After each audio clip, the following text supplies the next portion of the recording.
जय मसीह की my YouTube family. आपका स्वागत है मेरे यूट्यूब चैनल पर। मैं आपको आज बताऊंगी कि अय्यूब कौन था और हमें अय्यूब के जीवन से क्या सीखना चाहिए। तो वीडियो को स्टार्ट करने से पहले आप मेरी वीडियो को लाइक और शेयर करना मत भूलिएगा। परमेश्वर आपको आशीष दे। चलिए वीडियो को स्टार्ट करते हैं। अय्यूब का जीवन प्रदर्शित करता है कि मनुष्य अक्सर कई तरीकों से इस बात से अनजान होते हैं कि परमेश्वर प्रत्येक विश्वासी के जीवन में कार्य कर रहा है। अय्यूब का जीवन एक सामान्य प्रश्न को तीव्रता के साथ खड़ा कर देता है कि अच्छे लोगों के साथ बुरा क्यों घटित होता है। यह एक अति प्राचीन प्रश्न है और इसका उत्तर देना कठिन है, परंतु मसीही विश्वासियों को पता है कि परमेश्वर का नियंत्रण सदैव प्रत्येक बात के ऊपर है और यह बात कोई अर्थ नहीं रखती है। संयोग से कुछ भी घटित नहीं होता है, आकस्मिक कुछ भी घटित नहीं होता। अय्यूब एक विश्वासी था। वह जानता था कि परमेश्वर सिंहासन के ऊपर विराजमान और सभी बातों के ऊपर उसका पूरा नियंत्रण है। यद्यपि उसके पास यह जानने के लिए कोई तरीका नहीं था कि उसके जीवन में इतनी भयानक त्रासदियां क्यों घटित हो रही थी। अय्यूब खरा और सीधा था और परमेश्वर का भय मानता और बुराई से दूर रहता था। उसकी 10 संतान थी और वह बहुत अधिक धनी व्यक्ति था। बाइबल बताती है कि एक दिन शैतान परमेश्वर के सम्मुख प्रस्तुत हुआ और परमेश्वर ने शैतान से पूछा कि वह अय्यूब के बारे में क्या सोचता है। शैतान ने अय्यूब पर परमेश्वर को केवल इसलिए सम्मान देने का आरोप लगाया क्योंकि परमेश्वर ने उसे आशीषित किया था। इसलिए परमेश्वर ने शैतान को अय्यूब की संपत्ति और उसकी संतान को उससे ले लेने की अनुमति प्रदान की। बाद में परमेश्वर ने शैतान को अय्यूब को शारीरिक रूप से पीड़ित करने की अनुमति दी। अय्यूब ने गहरा शोक मनाया, परंतु उसके साथ गलत होने पर परमेश्वर के ऊपर आरोप नहीं लगाया। अय्यूब के मित्र निश्चित थे कि अय्यूब ने इस तरह के दंड को पाने के लिए पाप किया होगा और उसके बारे में इसके लिए वाद विवाद किया। परंतु अय्यूब स्वयं को निर्दोष कहता रहा। यद्यपि उसने अंगीकार किया कि वह मरना चाहता था और उसने परमेश्वर से प्रश्न पूछे। एक जवान पुरुष एलीहू ने परमेश्वर की ओर से बोलने का प्रयास किया। यद्यपि स्वयं परमेश्वर ने अय्यूब को उत्तर दिया। अय्यूब में परमेश्वर की वैभवता और पराक्रम के बारे में सबसे आश्चर्यजनक कविताएं पाई जाती हैं। अय्यूब ने नम्रता और पश्चाताप में परमेश्वर के साथ अपनी चर्चा में उत्तर यह कहते हुए दिया कि उसने ऐसी बातों को बोला है जिन्हें वह नहीं जानता था। परमेश्वर ने अय्यूब के मित्रों को बताया कि वह उसके बारे में झूठ बोलने के लिए उनसे क्रोधित था, अय्यूब के विपरीत जिसने सत्य बोला था। परमेश्वर ने उन्हें बलिदान देने के लिए कहा और कहा कि अय्यूब उनकी ओर से प्रार्थना करेगा और परमेश्वर अय्यूब की प्रार्थना को स्वीकार करेगा। अय्यूब ने ऐसा ही किया। संभवतः उसने अपने मित्रों के द्वारा उसे दिखाई गई कठोरता को क्षमा कर दिया।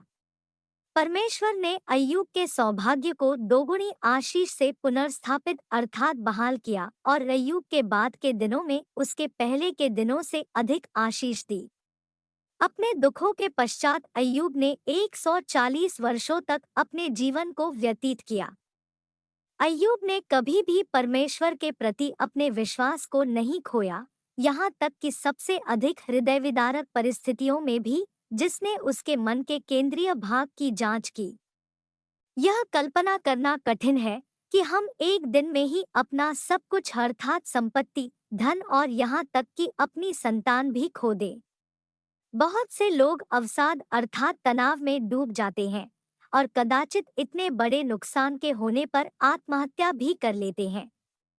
यद्यपि वह अपने जन्मदिन को शाप देने के लिए पर्याप्त रूप से उदास था, तथापि अय्यूब ने कभी भी परमेश्वर को श्राप नहीं दिया और न ही वह अपनी समझ में डगमगाया कि परमेश्वर का अब भी सब कुछ के ऊपर नियंत्रण था।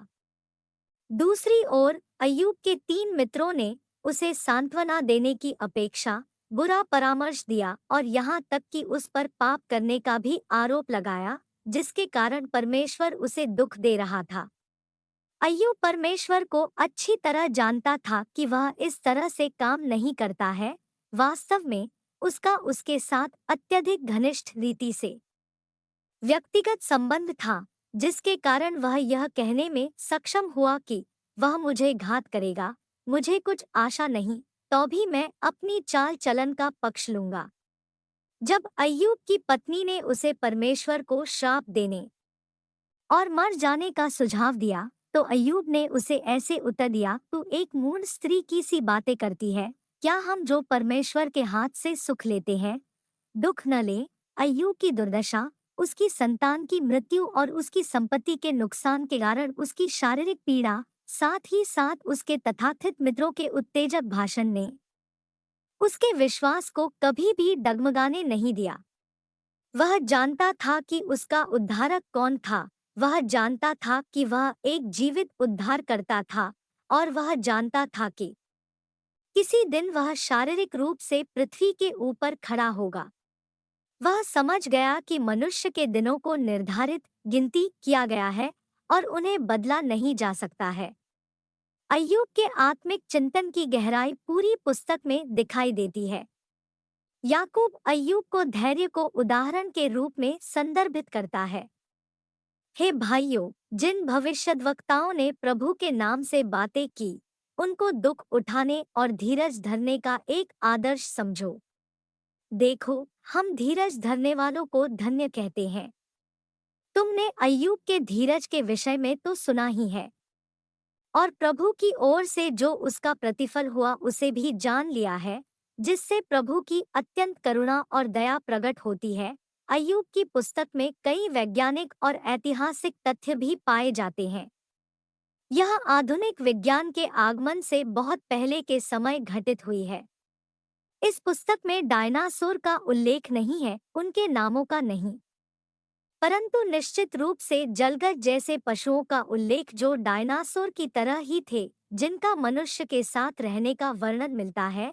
अय्यूब की पुस्तक हमें पर्दे के पीछे घटित होने वाली घटनाओं की एक झलक देती है, जो सांसारिक जीवन को स्वर्ग से पृथक करती है। पुस्तक के आरंभ में ही हम देखते हैं कि शैतान और उसके नीचे गिरे हुए स्वर्गदूतों को अभी भी स्वर्ग में जाने की अनुमति है, जो वहां होने वाली निर्धारित बैठकों में आते और जाते रहते हैं। इन वृत्तांतों से जो बात स्पष्ट होती है, वह यह है कि शैतान पृथ्वी पर अपने बुरे कार्य को करने में व्यस्त है। इसके अतिरिक्त यह वृत्तांत यह भी बताता है कि शैतान भाइयों के ऊपर दोष लगाने वाला है, और यह उसके अहंकार और घमंड को दर्शाता है। यह देखना आश्चर्यजनक है कि शैतान परमेश्वर को कैसे चुनौती देता है। उसमें परम प्रधान परमेश्वर के सामना करने में कोई पछतावा नहीं पाया जाता है। अय्यूब का वृत्तांत शैतान को वैसे ही दर्शाता है, जैसा वह वास्तव में घृणित और बुराई के प्रति दुष्ट है। कदाचित हम अय्यूब की पुस्तक से जिस सबसे बड़ी शिक्षा को पाते हैं, वह यह है कि परमेश्वर को किसी को उत्तर नहीं देना है कि वह क्या करता है या क्या नहीं करता है। अय्यूब का अनुभव हमें यह शिक्षा देता है कि हम कभी भी दुख के विशेष कारण को नहीं जान सकते हैं, परंतु हमें हमारे प्रभुता संपन्न, पवित्र, धर्मी परमेश्वर के ऊपर भरोसा रखना चाहिए। उसके तरीके पूर्ण रीति से सिद्ध हैं। क्योंकि परमेश्वर के तरीके सिद्ध हैं, इसलिए हम विश्वास कर सकते हैं कि वह जो कुछ भी करता है और जो कुछ भी करने की अनुमति देता है, वह भी सिद्ध ही होगा। हम परमेश्वर के मन को पूरी तरह से समझने की अपेक्षा नहीं कर सकते हैं, क्योंकि वह हमें स्मरण दिलाता है कि मेरे विचार और तुम्हारे विचार एक समान नहीं हैं।